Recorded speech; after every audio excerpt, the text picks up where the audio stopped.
As you probably know by now, product-led companies utilize the product as the primary channel for engaging with users and customers.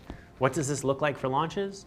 Instead of relying solely on email, social media, or lengthy release documentation, product-led organizations leverage their products to communicate about new functionality, reaching customers while they're already using the product, and thus more likely to engage with a new feature.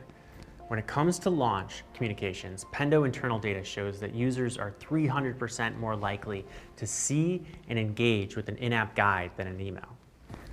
Whether or not you work at a company that's product-led, there's plenty to learn from these strategies. Let's go over the 4 product-led tactics for launching new products and features.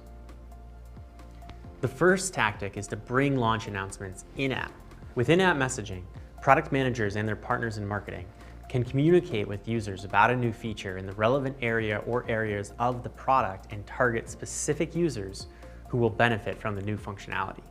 This is where it's important that the scale of your in-app launch campaign mirrors the scale of the product or feature being released.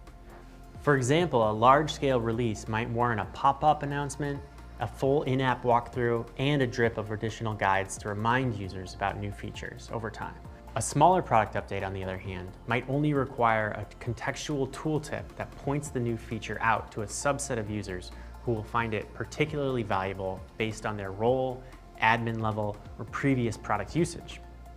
Do what's right to effectively communicate the update without compromising the user experience. Guides can be disruptive to users if poorly executed.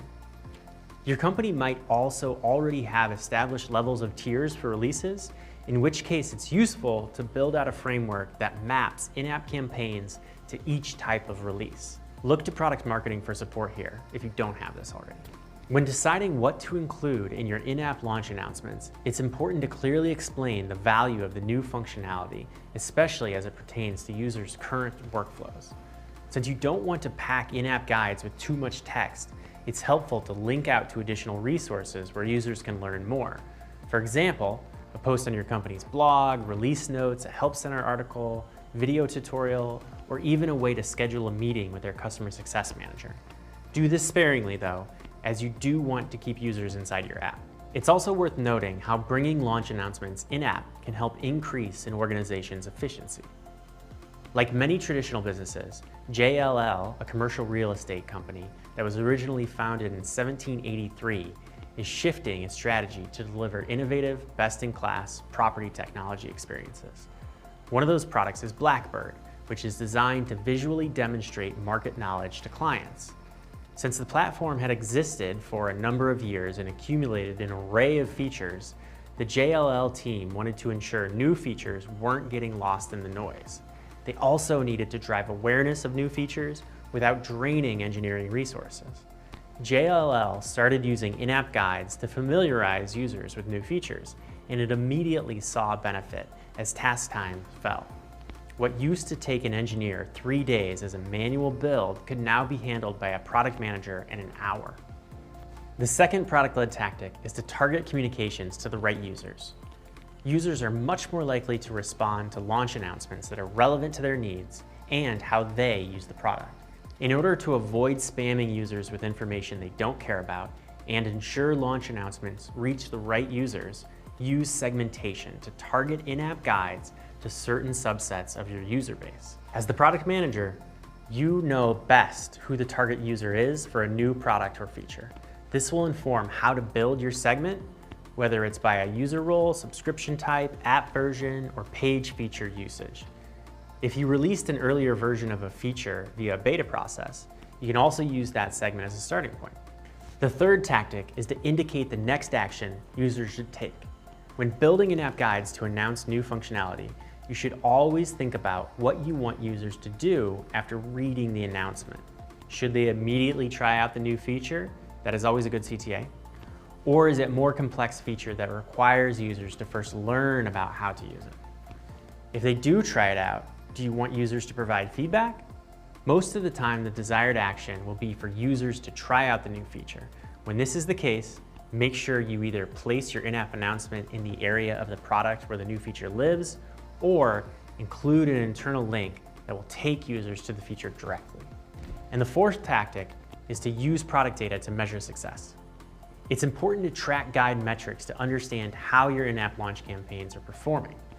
If a guide isn't seeing much traction, you might need to move it to a different location in the product, update your segmentation, or iterate on the guide's copy and imagery. For guides that are seeing high engagement, what can you learn from them?